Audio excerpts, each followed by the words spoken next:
तर मित्रांनो, सजना नावाच्या चित्रपटाचा ट्रेलर आलाय फायनली का म्हटलं, कारण खूप काळ ह्याचा टीजर सगळ्या मूवीजच्या सुरुवातीला थिएटर्समध्ये बघायला मिळतो. त्याच्यामुळे त्या टीजरमध्ये जो शॉट दाखवला होता ना, एकदम अंडर वॉटर सीन, आणि त्या ट्रेलरमध्ये जे काही फ्रेम्सला कलर्स इतके सुंदर दाखवलेत. खरं तर शशिकांत धोत्रे याचे निर्माते किंवा डिरेक्टर सुद्धा आहेत, आणि जे स्कूल ऑफ आर्ट्स मधून शिक्षण घेतल्यानंतर हा असा रिझल्ट देणं ऑब्व्हियसली अपेक्षित आहे. पण हा ट्रेलर आल्यानंतर मला खरंच कळलं नाही की ह्याच्यावर काय रिॲक्ट करणं अपेक्षित आहे. कारण सुरुवात जशी ट्रेलरची होते ना, काय सीन्स किंवा काय फ्रेम्स असे असतात ना, की तुम्ही पॉज केलेत ना, की एका पेंटिंग सारखे, किंवा आता थोडासा अॅनिमेचा ट्रेंड आहे ना, तर एखाद्या अॅनिमे मधल्या फ्रेम सारखे तुम्हाला दिसतील. इतके क्वालिटी आणि इतके कलर्सचा सुंदर वापर करण्यात आलाय.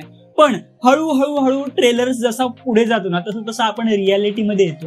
ह्याची स्टोरी असू दे, ह्याचे डायलॉग्स असू दे, किंवा जो काही एक इश्यू ह्या चित्रपटामध्ये घेण्याचा प्रयत्न केलाय, कास्टिझम असू दे, किंवा जी लव्ह स्टोरी दाखवली, इव्हन ह्या चित्रपटात कुठला तसा ऍक्टर तुम्हाला नोन मिळणार नाही. सगळेच नवीन कलाकार आहेत, ओळखीचं असं कोणीच नाही. त्याच्यामुळे तो इम्पॅक्ट नाही पडणार ह्या ट्रेलरचा तुमच्यावरती जो पडायला हवा. पण मध्ये असं वाटतं ना, की इतकी मेहनत घेतलंय प्रोडक्शनवरती, किंवा त्या फ्रेम्स मॅनेज करण्यावरती, किंवा त्या एका रिझल्टसाठी, पण मग स्टोरी किंवा डायलॉग्स वरती थोडीशी त्याने अजून बजेट लावून जर मेहनत घेतली असते, अजून खूप चांगल्या प्रकारे हा ट्रेलर किंवा हा मूवी प्रेझेंट करण्यासाठी मेहनत घेतली असती, तर मला असं वाटतं की अजून खूप चांगल्या प्रकारे डायलॉग्स मध्ये सुद्धा असू दे, किंवा कॅरेक्टर्स मध्ये असू दे, किंवा ऍक्टर्स मध्ये एक चांगला रिझल्ट अचीव्ह करण्यात मूवी सक्सेसफुल झाली असती.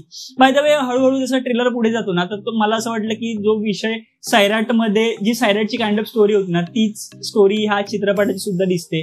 मुलगा जो आहे तो कमी कास्टचा दाखवलाय, मुलगी दाखवल्या, आणि त्यांच्यात छोटी कास्ट किंवा मोठी कास्ट याच्यावरून जे काही भांडण दाखवलंय, हाच सगळा प्रकार आपल्याला ह्या ट्रेलरमध्ये सुद्धा बघायला मिळतो. पण मी जसं तुम्हाला म्हटलं ना, ह्याच्यातले काय फ्रेम्स आणि स्पेसिफिक जर सांगायला गेलं तर तो जो अंडर वॉटर सीन आहे ना, तुम्ही एक सर्च देऊन बघा युट्यूबवरती, ज्यांनी अंडर वॉटर सीन आतापर्यंत शूट केले त्यांचे बिहाइंड द सीन्स बघा, किती कठीण असतं किंवा किती ते क्रिएटिव्ह काम हे करणं. मग इतकी जर मेकर्स मेहनत घेत आहेत, तर मला वाटतंय की एखाद्या विषयावरती किंवा स्टोरीवरती सुद्धा तेवढी मेहनत घ्यायला हवी.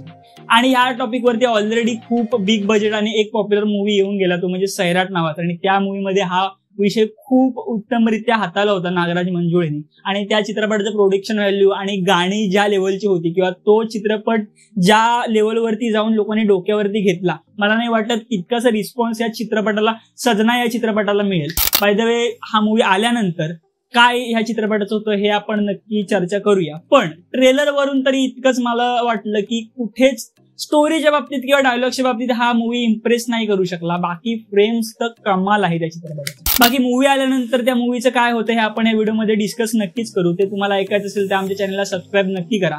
तुम्हाला ट्रेलर कसा वाटला हे कमेंट सेक्शन मध्ये नक्की सांगा. आपण भेटूया पुढच्या व्हिडिओमध्ये. तोपर्यंत मूवीज बघत राहा, थिएटर्समध्ये जात राहा, आणि मूवीज, इनसाइट्स, न्यूज आणि ट्रेंडसाठी मिंट एंटरटेनमेंटला सबस्क्राईब नक्की करा.